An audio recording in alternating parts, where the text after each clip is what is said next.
children are being harmed in our communities, and we have a shared responsibility to care for them and respond appropriately. Being someone who was a victim of sexual abuse within a church framework, and the way that they responded really shaped for me why it matters. God forget it's like he does forgive, but we had a hard time holding sin and crime separately.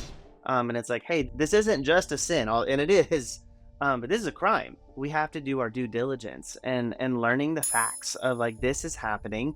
These children are vulnerable, so what are we doing to put safeguards in place? You know?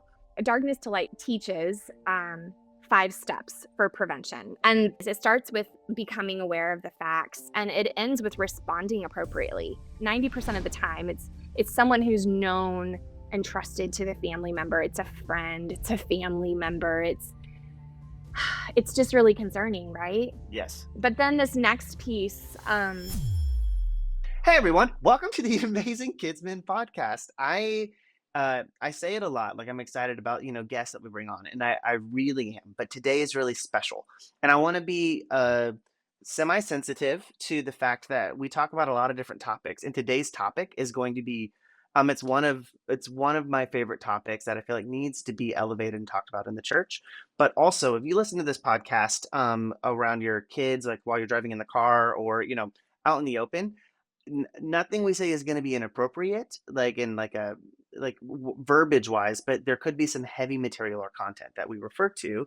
So if that affects you wanting to maybe watch this later or listen to this later, just want to give a heads up. But I do think it's going to be a really awesome discussion, and that's a really heavy preface for something I think there can be a lot of joy and hope in the discussion around. So with that, we have a really special guest today. Her name is Charlotte Cox, and she's a kids pastor out in South Carolina. And I'm gonna let her talk about herself, but her and her husband, they do some really awesome things in the space of abuse prevention, and we got to talk about it in Kidsman. So please give an amazing Kidsman welcome to Charlotte. Hey, Charlotte. hey, thank you so much for that intro. I think, you know what, like so many of us in Kidmin, my journey in Kidmin began when I was like a middle school or high school student, right? I was serving at VBS and Sunday school and things like that. And I think God even just began to deposit pretty early on what He had for me. Um, and so, yeah, that kind of was a spark for me to begin serving in kids ministry. I didn't really know what to do with that after high school. And so I went on to become a teacher, which again, I think a lot of us do. And I hear a lot of kidmin people are former teachers, right? And so I was a teacher. I loved being, a college student and getting my start there. I had a lot of incredible mentors in my life, people just bringing light and hope in. And so when we got married and I was teaching, we just had some sweet years there. I really enjoyed it. Um, but then we began to have our own children. And oftentimes a teacher's salary and children, like these things don't go well together. And so we stayed home for a few years. And it was at that point I started, Yeah, yeah. yeah, yeah. At that point, I started volunteering at my local church. I still just had like a deep love for elementary school kids, especially. And so I had babies at home, and it was just a really beautiful outlet for me to volunteer and still feel that, that sense of purpose. And then one thing led to another. I came on staff really part-time, leading elementary kids, and then eventually, leading the entire children's department here, and then my church licensed me as minister, and so it's just been an incredible 15-year journey. I've grown a lot, and, I'm grateful for the leadership opportunities and the growth, the investment. I got to come visit you guys a couple of weeks ago. Like Terry walked me through the uh, campus, like the broadcast campus, Yeah. and it is a beautiful church. You guys have set, and the intentionality in y'all's kids' Mhm. spaces, like from birth Yeah. all the way through preteen, is like honestly through. I got to see the student stuff too, and it's awesome as well. But you guys spend a lot of time intentionally trying to reach families and kids. So like you're Mhm. crushing it. Like I think you if there's Aw. people listening to this, you should like pay attention to what they're doing at Seacoast because it's really awesome and it's really, really, really great. So I think well done. Yeah. I'm a Thank church nerd. you. Yeah, I am too. I love my church. I love that my children got to grow up in this children's ministry we helped create, and so to see them, they're teenagers and young adults now, and to see them walking with the Lord, just the privilege to baptize your own kids, like, there's nothing like that, and then, like, so many of the kids who leave Kids Coast, they come back and start serving their next generation, and so some of my kids have done that too, and so serving alongside of them is it's just so much joy. that's awesome. And I mean, especially working in Kidsmin, uh, there's a whole side to Kidman that I think doesn't get talked about a lot, and or when does get talked about, it gets talked about in kind of this like there's policies and procedures and rules, and so like kind of needing to shake off the dust and unearth some things that when you look around the church we could probably be better at. And not Mhm. probably, statistically, I will tell you we have to be better at, because we Yes, have to advocate for kids who can't advocate for themselves. And so absolutely. you and your husband are a part of something, and I'd love for you to share a little bit of like the work that you do because it ties so well into what we as kids pastors need to be doing. Sure. So, I mentioned like, going to school and that, that focus on education. And so I remember my sophomore year of college, Dr. Wild at Indiana University said, at the end of the semester, you're going to present on a topic that impacts kids and the education system. And I knew in that moment that I was gonna speak about childhood sexual abuse, and I was terrified and nervous and all of it, right? But it was gonna be presented in April, and April is Child Abuse Awareness and Prevention Month, and so I just began to work. And in those days, there was no AI, right? So we were at the library, and we were taking notes, right? A lot of a lot of reading, and I discovered a website online, this is all pretty new. It was actually brand new, Darkness to Light, an organization here in the Charleston area, had just been formed, and so I learned about steps for preventing child abuse. I learned that 1 in 10 children are sexually abused before their 18th birthday, which is just staggering when you think about the number of kids you educate, in a classroom or in a children's ministry setting. It gives you a different perspective, um, and not that you're trying to figure out who everyone is that's being harmed in your environment, but it does just give you kind of a heaviness, a weight to go, this is important. We're impacting kids' lives. And so I discovered that I remember the day of the presentation, I gave everyone a blue ribbon because with Child Abuse Prevention Month, we actually now pass out blue pinwheels.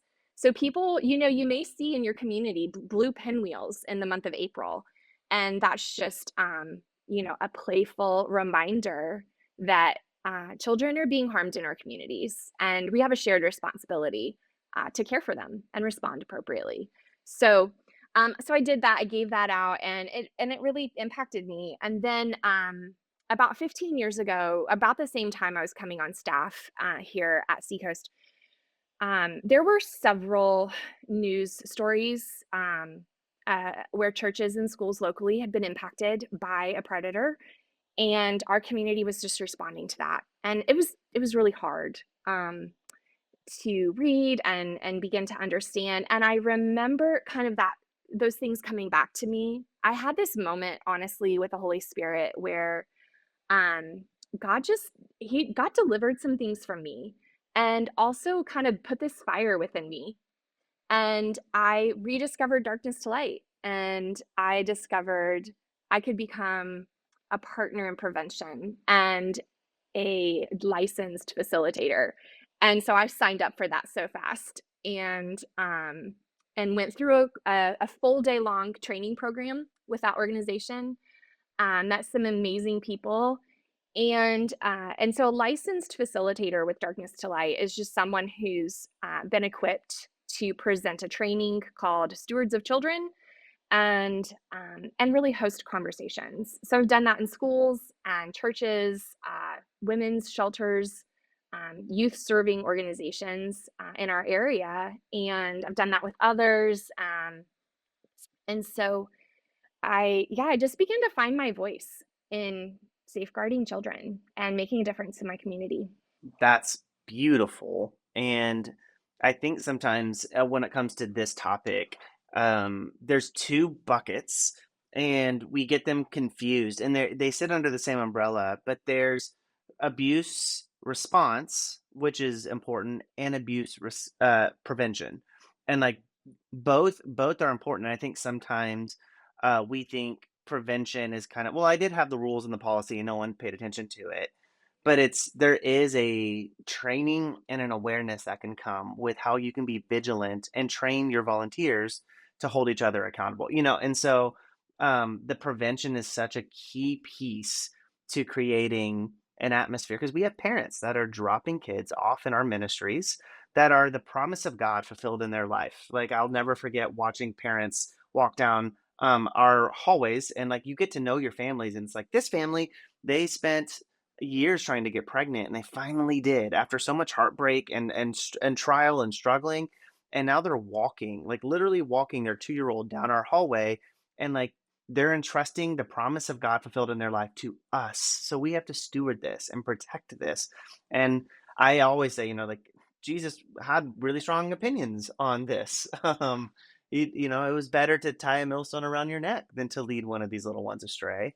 And so it's it's not just trying to hammer down like we got to be better. We do have to be better, but I think there's really key things that we can do in prevention and conversations that we can start having with our teams so that we feel like we're equipped to do it.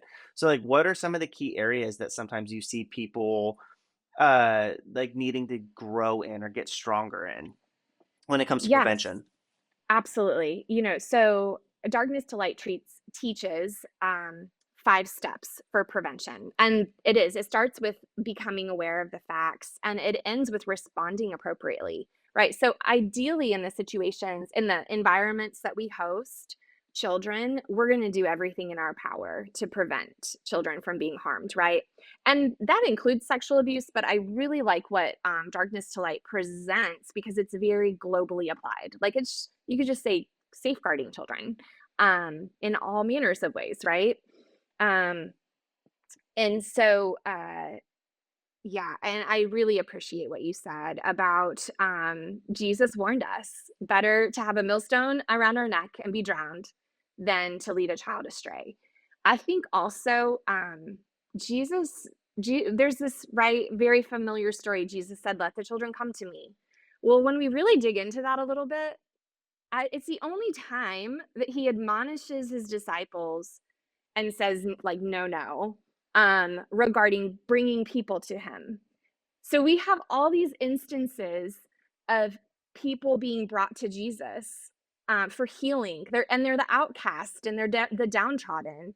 They're the unclean, and all these times the disciples just willingly bring people to Jesus. But the one time parents are bringing children, that people are like, "No, no, he doesn't have time for that." And I think it's so important for us to realize, like, he was just adamant, like, he was so strong about saying that the kingdom of heaven belongs to these.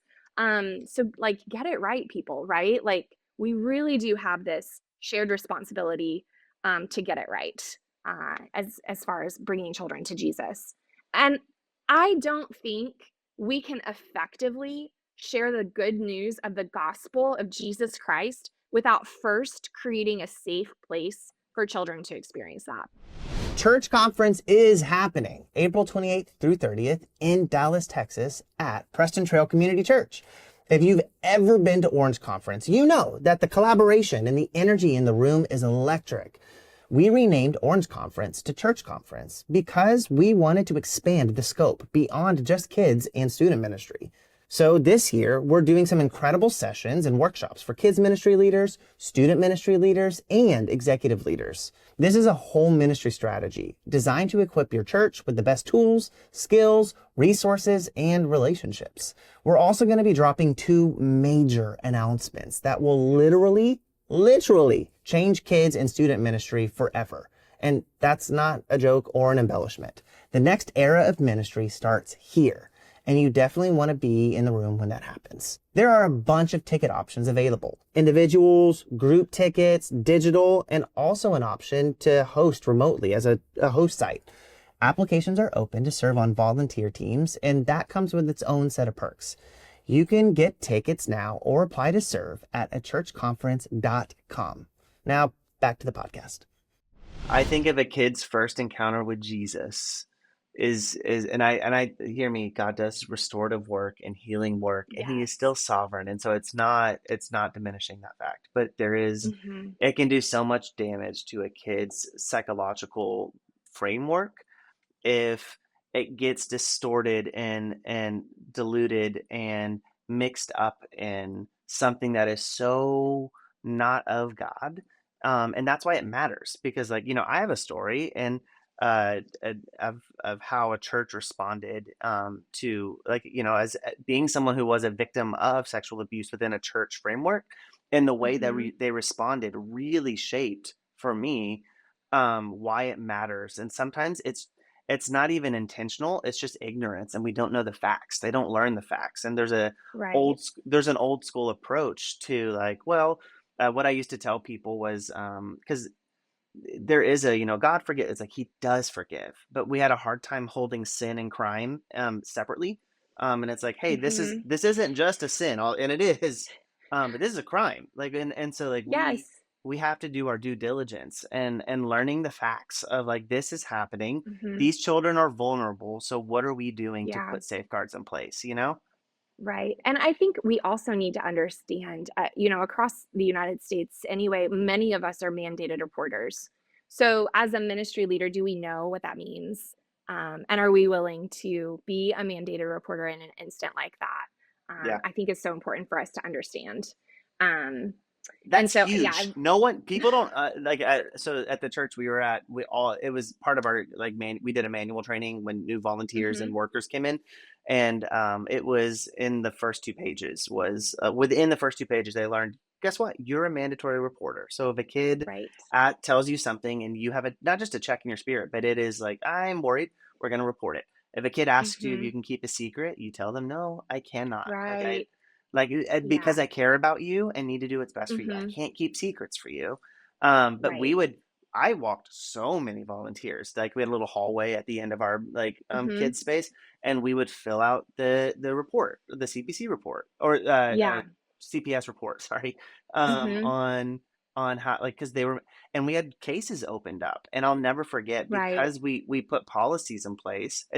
Does it mean that it's perfect? No, no, no, no, no. But we had a volunteer sitting one time, sitting with one of the people from CPS, and the person was asking, okay, so, um, the parent is claiming, like, this and this, and so, like, when you were alone with the kid, and the volunteer said, well, I wasn't alone with the kid. I was never alone with the kid. And we have cameras everywhere, so we can confirm this. And the CPS person said, so you were never alone with this kid? And he was like, no, I was. She said, no, I was never alone with this kid. And they said, well, like what have you ever been alone with this kid? And our volunteer said, I've never been alone with any kid in this ministry. hmm And the Yeah. CPS person paused and was like, you've never been alone with any, and they said, no, like, there's a policy, there's a rule, there's always two adults in a room with a kid, or Yeah. kids. And, like, what they saw in that moment wasn't just that it was to protect the kids, but it also protected them. Like, Mhm. it's a service to our volunteers, our families, and our Right. kids when we train people well to know, like, hey, this Mhm. serves everyone, and we have to operate above Yes. board, even if at times it Mhm. feels inconvenient. It does. Yeah, because it is awkward sometimes and sometimes challenging, but yes, we do. We put these policies in place, um, because we want to protect children. We wanna protect, our volunteers, just the reputation of the gospel of Jesus, right? Um, and so we don't wanna ever be a reason why a family would have to, uh not feel good in our spaces. And so you mentioned learning the facts, and that's the first step, right? And so learning the facts. So there's a couple facts I want to share with you. One of the facts is I mentioned already, 1 in 10 children are sexually abused before their 18th birthday. And so I don't, I just think about the kids and the environments I lead, and I'm like, what can I do today, right now, to be a safe adult and help them understand what a safe adult is? Because that can protect them outside of my environments too. hmm and then another, do you know this? 5% of disclosures from children are unfounded in the court of law. So if we flip that, 95% of disclosures are accurate. And how often do we hear in the news or in just social commentary, like kids make things up? But when it comes to this, they don't. And I think that's so important for us to grab a hold of because it helps us pay attention to them a little bit better, doesn't it? Right. Absolutely. And I that is one of those, like, and it's not to shame, but it's one of those old school mindsets that I think we can have of like, well, Mhm. kids, they have a wild or active imagination. And like the facts are 95% of these claims actually are founded. And like there's validity to it. Like that should Right. blow our minds as like, hey, Right. we have to take this seriously. Kids, I think, in our culture are so quickly discredited. Right, and they do, they make up things and they have great Yeah. imaginations, but when Yeah. it comes to this isn't something that God's given them in their imagination, Yeah. them, 95% of the time, and so I think that really does also just empower us to really pay attention to what our policies are, that our policies would become living documents. We just reviewed our handbook. We do that yearly, like what's good and needs to stay, what needs to be updated. Our church insurance policies usually require some things too in our policies, right? Yep. There's another statistic I'm gonna read to you, and that came from insurance claims, and so it's just important to understand, right, that, um, our policies matter, and they need to be living. We need to talk about them, Yes. with our volunteers and our parents, and I will say to parents frequently, "If you see something, say something. I wanna know about it. If there's anything that's bothering you, you don't understand, um, please come to me. I wanna hear about it." And so it's just that practice, right, of being ready to listen. That's so good. These 2 kind of come hand in hand. 90% of children who are abused by someone who's known and trusted to their family. Yep. So think about that stereotypical thing we learned about as kids, right? The stranger on the playground in the trench And a coat being trench jacket. Yeah, scary, yeah, yeah, yeah. or the can't like, don't take candy from the crazy van or whatever, and it's just not accurate. It's not true. 90% of the time, it's someone who's known and trusted to the family member. It's a friend, it's a family member. It's just really concerning, right? But Yes. then this next piece, I think again causes us to look differently at how we host ministry spaces. And that is that 70% of cases are peer-to-peer abuse. Yes. And so this is one peer who is maybe bigger, but not necessarily, and is taking power from another peer who's exerting power over Yep. a peer. And so we have to think about those transition times. What is our bathroom policy? Because we don't have adults in the bathrooms, but like, what is, our children in the bathrooms together? What's happening in the transition of one service to another? And some of this peer to peer abuse can just begin with very quiet bullying and very quiet conversations. So, are we leaning in to, be present in those conversations? Are we setting up our experience and um, our environments in such a way that those transition spaces and times um, can be observed? Are there hidden spaces? Um, you know, think about tech booths and closets. Are we locking closet doors? Yes. Are we observing those hidden spaces too? Because we were fortunate enough to build our space, and so we had a girls' bathroom and a boys' bathroom in every one of our like Mhm. age rooms. But like Yeah. still, we only did one kid in the bathroom at a time, and we had a like if we had to do more than one, we had a worker stand because there was a corner like you couldn't, but they would stand at the door with their foot holding the door Yeah. open so that you could hear what was Mhm. happening in the bathroom and constantly like, all right, Mhm. guys, hurry up, like let's finish up because you just if you're They play. exactly if you're not vigilant, like in the moments where we just like get it's not even lazy. There's just complacency that can be like, that's where the enemy can really like take a foothold or something can happen. Mhm. And the saddest thing Yeah, is like I was gonna say that peer to peer, I forget the statistics probably changed now, but like it was I think 65% of that peer to peer, it usually works out that there some form of abuse has happened in their life. Like they are sure. processing and acting out and not On because something it's they've on experienced. correct, and Mhm. they don't register it that way, but there is a, Mhm. like, I and so what's really sad is just that I think sometimes we don't have facts like this or data like this, and it should inform us. And the problem is if we think that like, okay, we're just gonna write all these rules because I love what you said. You said they have to be living. Because if we just Mhm. have policies and manuals, but they're dusty Mhm. books or pages on a shelf, that's actually more dangerous. Legally, one, because if something does happen, you've shown that you were just negligent in the policies that you put in Yeah. place. But two, it's a disservice to our kids because we're just Mhm. checking a box and not actively going after how do we protect these and shepherd these kids. That's what shepherds do, is we shepherd from wolves. And so I love that it should be living. It is, and we do background checks. I think that's kind of standard across, America and churches, but I don't know that it is in every church. Right? Because we have people who've been around forever. We've known their aunts and uncles and grandparents forever, and so we give people a pass sometimes that we shouldn't. So where background checks have started to become more commonplace, are we also sending that policy book to say, hey, before we meet and talk about what your role is going to be, I'd like for you to read this because we're going to refer to it. Um, and then, you know, we have a binder in every room of like, here's how the check-in process works, here's what to do in an emergency. Well, that handbook is in there too, and just another living place for it to be referred to consistently, Wow. especially when parents come. This generation of parents is so concerned about safety, and I love it.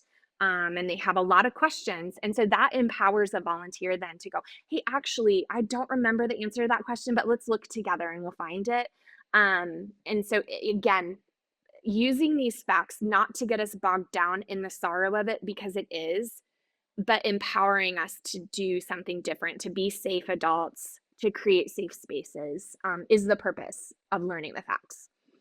Um, I I think that's beautiful. And what the sad thing is too, like because I would hope that background checks are standard. Like if you're not doing background checks for your ministry volunteers and leaders, please start doing them. Please, please, please. But the reality of that too is, and this is what I love about as I've read through like darkness to light stuff as well, is like and other people who help with ministry abuse prevention is background checks. We think that it's like some people use it as their only fail safe, and it's like there's so many offenders or people who have ways to harm children that will not register on a background check because they've never Correct. been prosecuted, they've never been Right. caught. And so Mhm. it is one of many steps we can take in order to try and prevent and like filter out who's there to Yeah. cause harm. Right. Absolutely. That's so important. I think it's also something that we need to talk to our leaders about, talk to each other as ministry leaders about, is like, what's our plan in place for when these predators do come to our church? Do we have a safe place for them to attend our church? And what kind of things can we put into place to to to care for them and let them experience the love of God, but also to protect our children primarily? Um, Absolutely. and I think background checks do, I think more than discovering every sin that someone has in their life, a background check, I think, says, hey, we're paying attention more than it Yes. really does anything else. And so we want people to know we're paying attention. And it does give, I think it's the first step in creating a safe place. Yeah. But you're right, it cannot be the only step. So you talked about knowing the facts or learning the facts, Yeah, and then what are the other like the other key steps. principles? Yeah. Yeah. Well, and so we're getting into it, right? The second step is then that these facts motivate that we can minimize opportunity. Mm. Um, We have the power to minimize opportunity in our ministry spaces. And you've touched on them a little bit, right? That double accountability. And let's define what that means. A a married couple together serving in the court of law is one person. And so if we have a husband and wife serving in a preschool environment together, that's not double accountability. We need another Right. person to come in and be that double accountability. And so what does that, what is that? How do we define that? What does that look like? We have another layer of protection where we have a hallway coordinator who is up and down the hallway just checking in, even though we have two or often three or four volunteers in a room. There's also that hallway coordinator who's just checking in. Hey, is there anything you need? Do we need to page a parent? But also, they're aware of the policies too, and so they're equipped to come talk to me if they see something that concerns them. That's one of my favorite roles. I mean, and I know that sometimes it's like, hey, we can barely get 3 people in a room, let alone have like a hallway. Like people used to tell us that all the time. But for that very reason, it's so vital, especially because sometimes it's just Yeah. also like they can jump in and help in a situation where it's Hmm. for Oh, various reasons. sure. Yeah, Yeah, but you have a that's child who runs out of the room. They're another yeah, safeguard against that. the catcher. Yeah, yeah, yeah, absolutely. Yeah. Yeah, That's and you know awesome. what, too? I think it is challenging. It's a challenging time to recruit volunteers. But I also believe that when they see that we're being intentional about safety, that's something that feels good to step into, um, and to give my time and investment to. And if I feel like I'm gonna be the only one, I'm probably gonna shy away. I don't feel good about that. Um, and so I might not show up again for the second time, right? Yep. So I do think these policies also help us, recruit and retain volunteers. I think other things, minimizing opportunity is that second step. Um, and so we want to empower volunteers to be safe adults. That means we Hmm. have a bathroom policy that's defined. Um, and we have a restroom policy that's defined. And sometimes that's tricky depending on what ages you're serving, what Yeah. your environment, what kind of space did you inherit, and you're kind of figuring out. But there's a way to figure it out. And there's people who can help figure that out too. So there's a nationwide organization called Child Advocacy Centers. And child advocacy centers began when I think some people just noticed children were going from one place to another to receive services. And so they came together and said, let's bring all of this under one roof. And so Wow. what happens at a child advocacy center is a child has a forensic interview. Sometimes they have a medical evaluation, they receive ongoing care. And a lot of these advocacy centers have outreach coordinators. They want to partner with their local community. And so I've taken, mine to lunch, I've met them for coffee. They're gonna come do an internet training here next month, and so for our kids and our teenagers and our parents, right? And it's a free training. In the past, they've done some free training for our volunteers and really empowered them to minimize opportunity. I can tell it to them all day long, but then when they hear it from another adult, I think it just reaffirms this is why we're doing what we're doing. So I partner with your local advocacy center. Search them out. Can we link it? I don't know. And the idea is they'll come in and look at your spaces with you. They'll look at your policy with you for free and give you Wow. advice.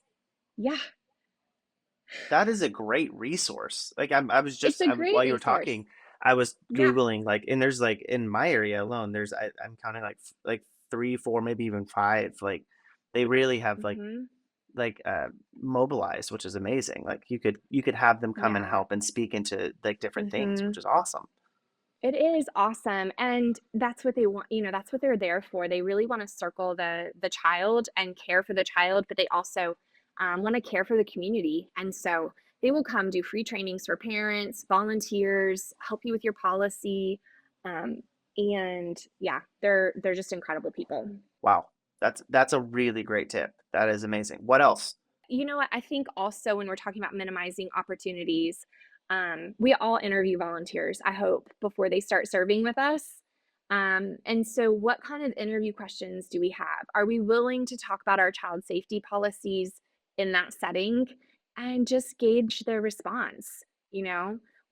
When we ask them what age group they want to serve with, and I think as I'm saying this, it's important for us to understand that child abuse is perpetrated by men and women.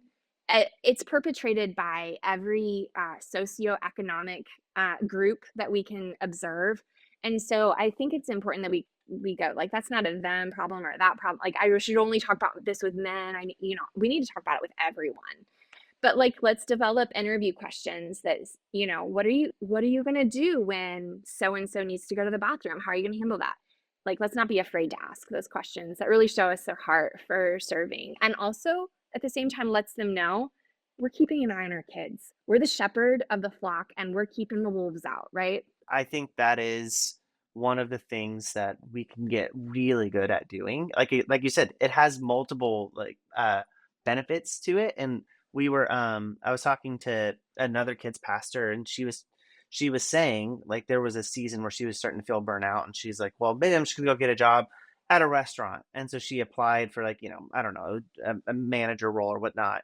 So through the process, what they had her do is she had to sit for 2 days and learn like the USDA or whatever the health organization's rules about handling meat. Like, there's all these rules. Mhm. Like it can only sit out for Right. so long, and like how you like sanitize all this stuff. She said 2 days Mhm. of this training, and she said just to handle like a block of salami or pepperoni or steak or and she said, and I'm afraid to ask my volunteers to sit through a 2-hour training on prevention of Mhm. abuse.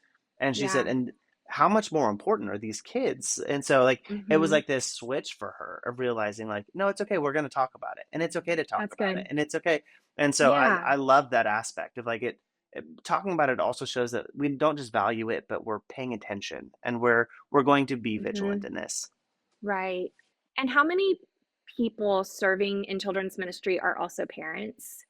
And how are we helping them be equipped at home to Yeah. also safeguard their children when we're willing to Yeah. minimize opportunity in our spaces and to talk about it? You know what? One thing, one of our policies, no lap sitting, and so Same.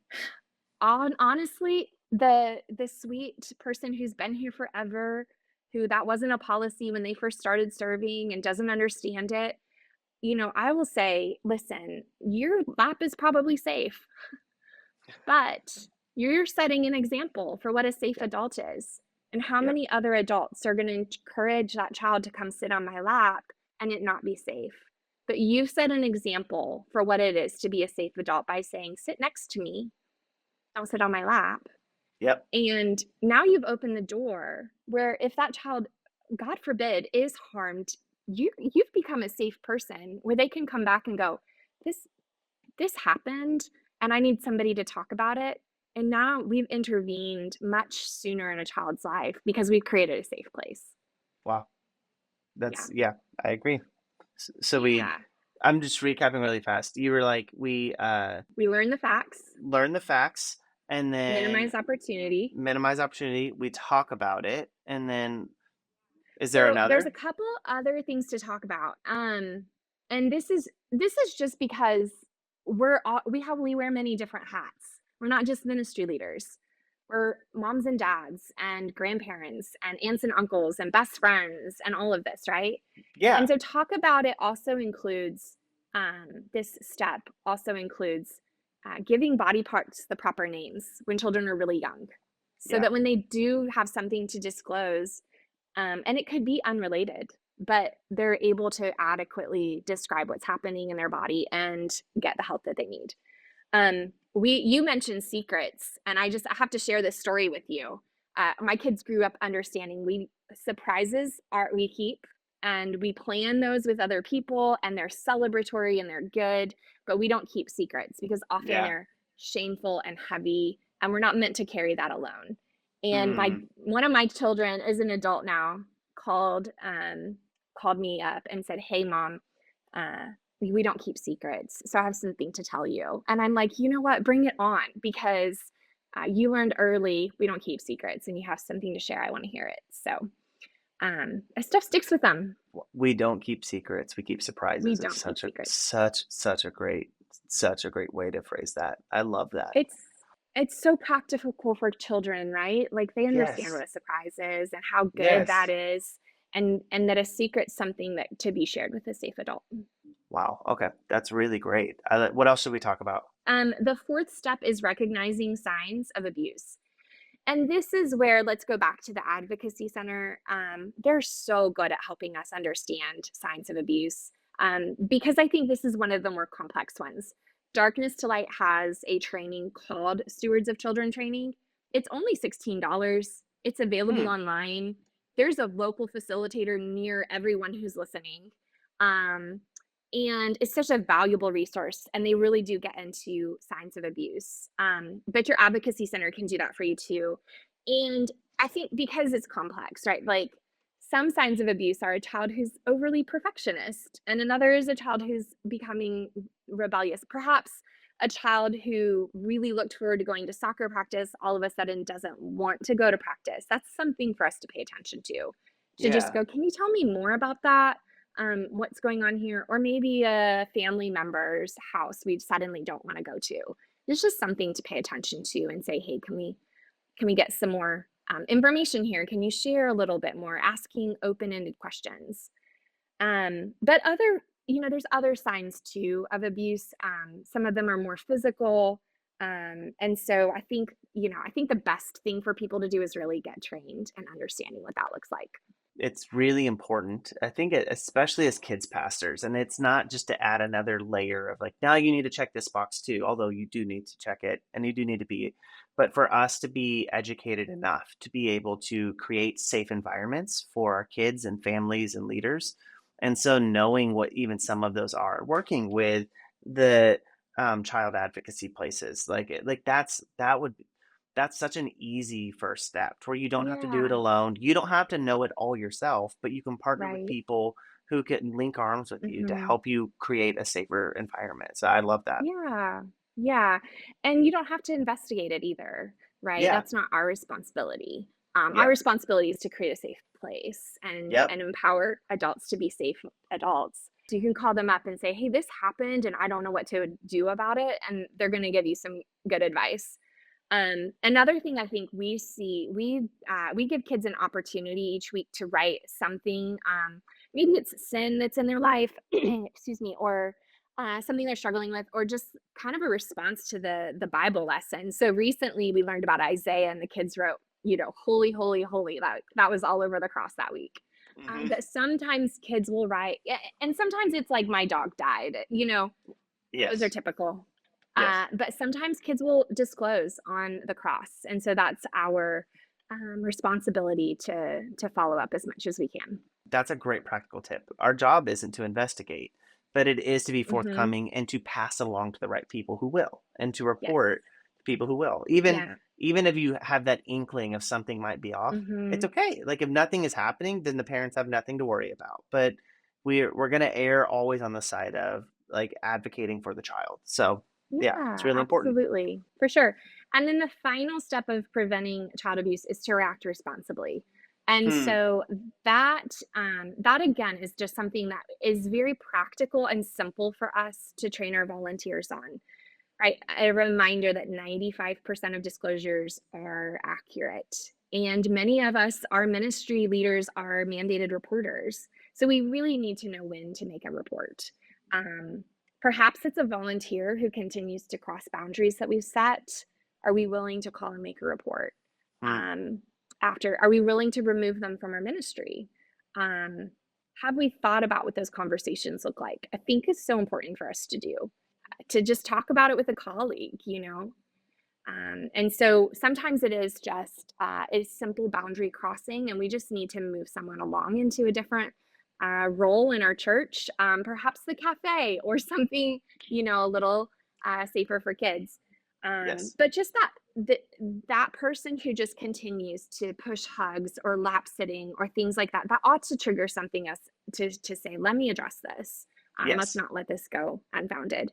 But reacting responsibly also means reacting to suspicion, a child who comes in every week who is just disheveled and really upset, or a child who was not like has had a major change in their, let me say it that way, a child who's had just a major change in their personality. Um, could be a sign that we need to react to. And sometimes that's just conversations too, like, hey, we're going to pay attention to this um, Totally. together. And then we don't often in ministry, I think, experience the act of abuse, but I would hope that everyone listening would know that is something to be reported immediately, right? Like that's something we call 911 for. Yep. We don't stew over it and then, make a decision. Um, but more often than not, it's a disclosure, it's repeated patterns of crossing boundaries that we're going to see in our ministry spaces. And so if a child discloses that they're being harmed in any way, it's not our job to figure out exactly what's going on, but we can ask open-ended questions. We can say, "Tell me more.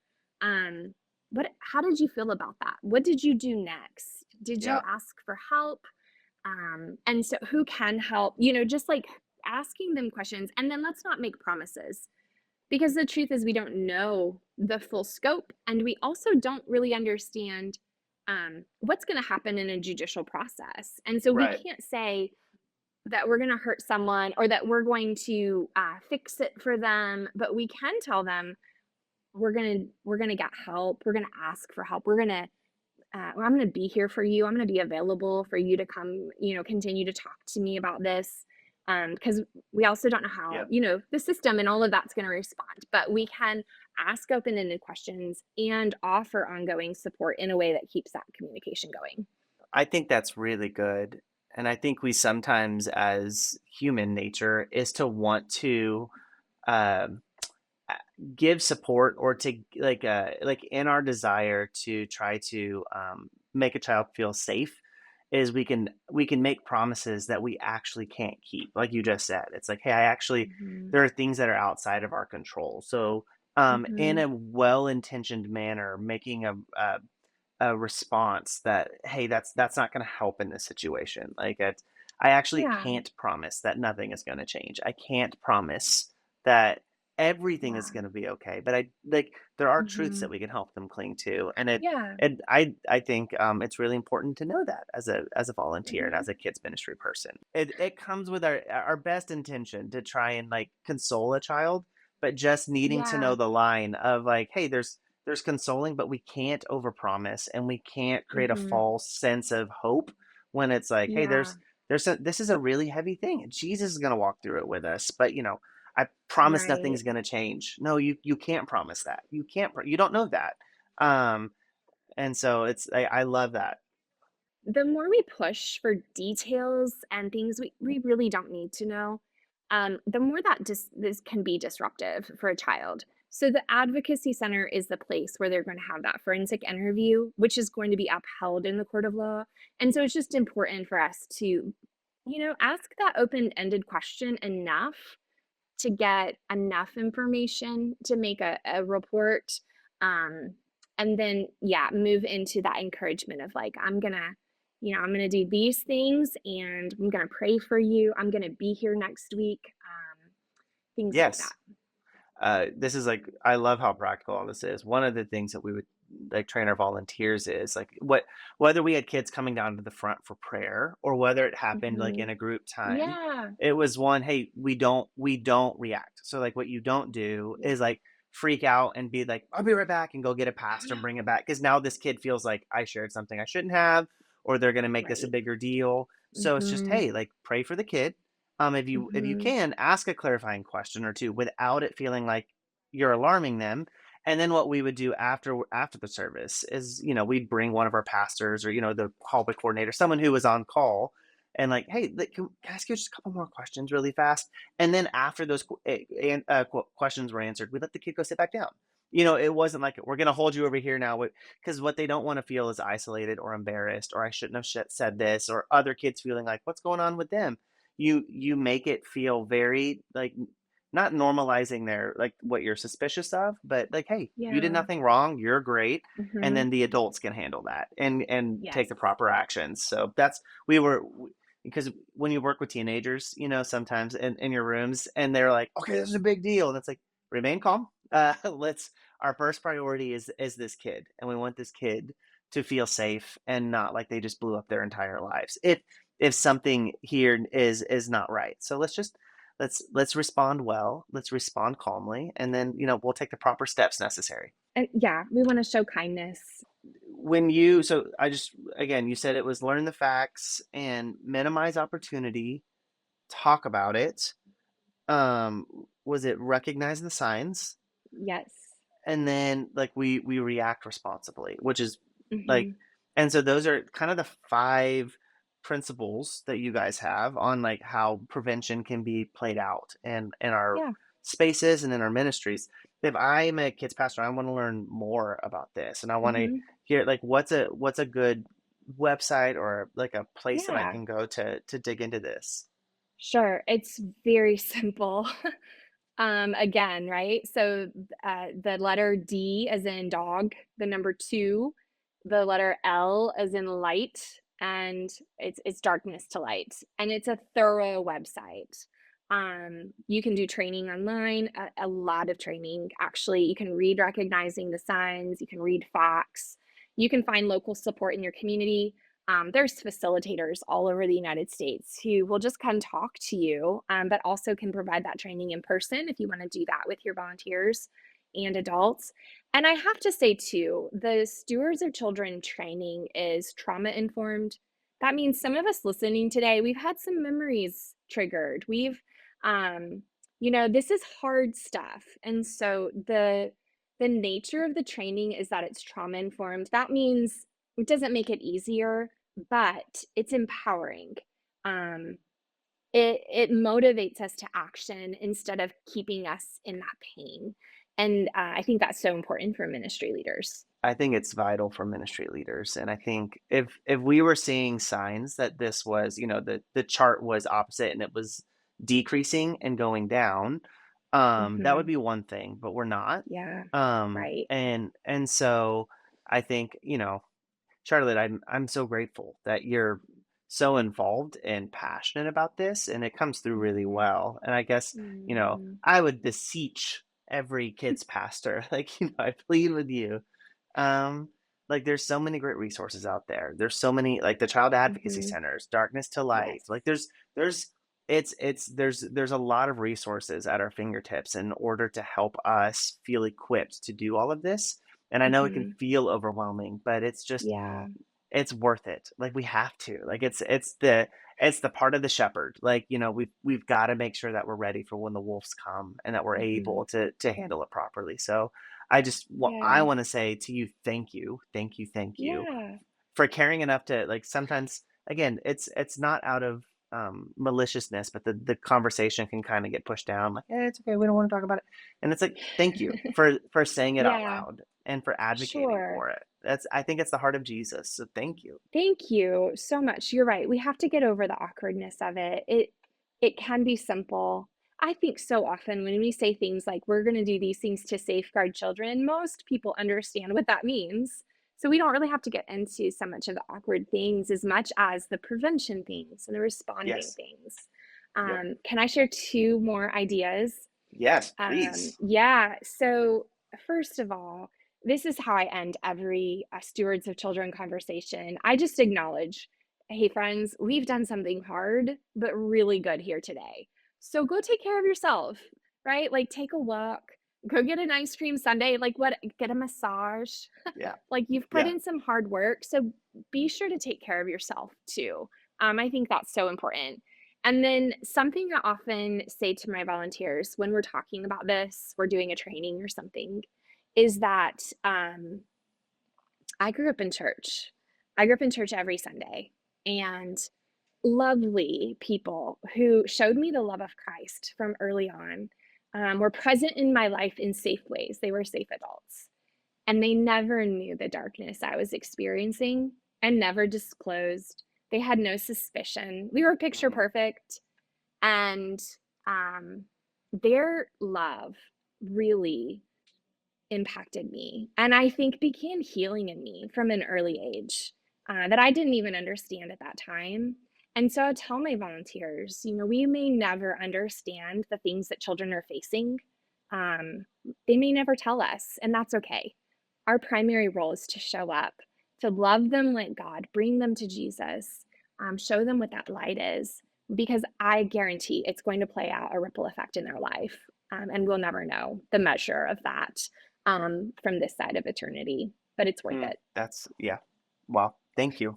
Yeah. Yeah, If you're if there's a kids pastor listening to this, I hope they hear the heart on that too. It's like yeah, it's beautiful like that you have an experience and that there's still hope in you for the church hmm and that we can do yeah, this, we can do it better, we can reflect the heart of Jesus and how the hmm power of God's love can really cover so many things that happen in a kid's life. so So true, you so should feel good. encouraged. Like I should feel encouraged. Like, oh wow, that's cool. Like even when bad things happen, God's love is still so good, and it can triumph over a lot of different things that happen in our life, Yeah, and he that's works all beautiful. things for good. Mm-hmm. Mm-hmm. Yeah, Yep. But hmm that also means there may be things that have to be worked for good. You know what I mean? Like we can't just skip over the oh, bad things. Like, and that's what I love. Like you're sharing. Like all it's things. like all hmm things will be turned to hmm good. Like thankful Yeah, for Jesus. So, yes, um, yeah. yes. Thank you for your heart. Thank you for your devotion to this. It's so awesome. And again, I said this at the beginning, but if you guys haven't, you should really check out Seacoast. They're doing some beautiful things in their kids ministry. They're like the way that they're leading kids and families, and I'm not trying to sign you up for more tours, Charlotte, but I mean, I think everyone should just come take a tour, and it's really, really awesome. Terry will get those. I'm at a campus, so sign her up. We'll add Terry's yeah, we'll add to her list. It'll be great. So, but thanks for She'll love coming it. on today, Yeah, Charlotte. thank you so much. Yeah, thank you. I really appreciate the conversation. Thank you. Yeah, same. And so you guys heard all of the if you need to rewind or go through it, if you heard all the great um different resources that are there. Don't be afraid to reach out and if you're looking for more and thanks for joining us today. We'll see you next week.